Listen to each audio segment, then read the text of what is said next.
Hi, I'm Dr. Gail, and I'm a starseed healer, and I have another story to tell you about rescuing aliens, and this is for entertainment purposes only. Now, usually when I'm going on a mission, I usually have my pilot Monto show up, and that's what happened on this mission. He showed up when we had a mission to go, and the first thing I did was I could see a gray hybrid standing next to a chicken coop on a farm. And it turned out it was in Colorado that this rescue mission was occurring. Now, when I was looking at this chicken coop and then saw the gray hybrid, I thought, well, that's who we're rescuing. But no, it turned out to be Fred, which is one of the guys on the F troop, which are the ones that go out and actually survey the areas that we are to rescue. And he was standing behind the chicken coop. Now, he's always given me information. He's never been on the job when I arrived. So I thought this was unusual. So I wasn't real sure what was going on, but I saw him there and he was sending us back information. And apparently there had been a gray that had escaped a facility in the area and had arrived on this farm, and he was really, really sick, and they took him in. And so I was to go into the house and ask these people to let me take him back to his ship. So I did. I went and knocked on the door. They did let me in, and I didn't tell them at first while I was there. And then I told them, I know you do have a gray here, and I'm here to rescue him. Well, they were hesitant because they were trying to protect him, and they were worried about I was part of the government. So I was having to tell them no, and I had shown them Fred out there waiting, and he was watching. And it was both Fred and Monto. They didn't see Monto because Monto looks so different. He's a gold-colored being, so he was hiding. But Fred was a gray hybrid, so they kind of apparently had seen them before. So anyway, so when they saw him, they went, okay. They took me to the bedroom where they had put him in, and this gray was so sick. He was actually starving. He hadn't had anything to eat.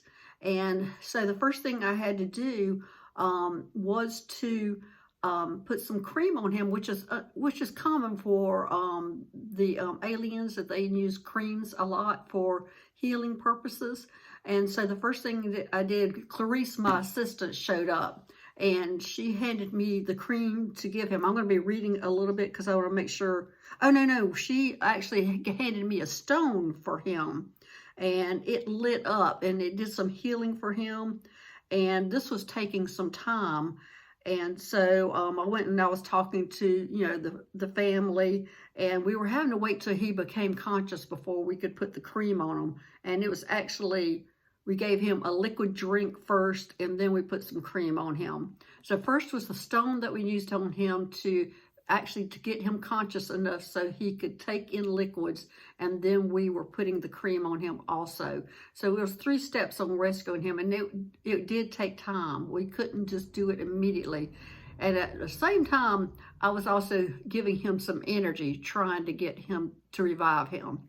So while I'm talking to the family, waiting for him to get better, I was asking them, what can we do for you for this help that you've done for us? There's something that we can do. Well, there were 3 children there. It was 2 adults, 3 children, and their daughter had leukemia. Oh, that just broke my heart. So anyway, so I asked Clarice, could she help the daughter that had leukemia? And she said she could. And so the child, I'm looking down at what she did. Oh, she put a white light on her with the little girl that had leukemia. And then we told them that they were going to have to claim that it was a miracle that had happened, but we did cure her. The little girl was going to be cured, and that was for them helping this gray that we were waiting to revive. Now, I was there probably, a good 4 hours. And Monto and Fred were outside waiting to make sure there wasn't the military looking for him coming up, that we were watching out, and we were also trying to protect the family. So I told the family while we were doing this, I had them go clean up any evidence that we were around, or Gray was around, and said that nothing would hurt them or harm them. We also put a protective white light around each one of them and then around their residence. So eventually he was stable enough for us to transport, and that's what we did. We got him in the spaceship and we transported him safely back to his big spaceship.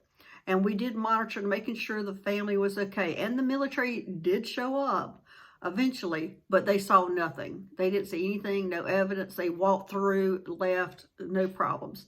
So these people were going to be okay, and thank goodness their child wasn't going to have leukemia anymore. She's healed. So anyway, that's my story today, and it is for entertainment purposes only. I'm Dr. Gail, and I'm a starseed healer. And thanks for watching. Bye-bye.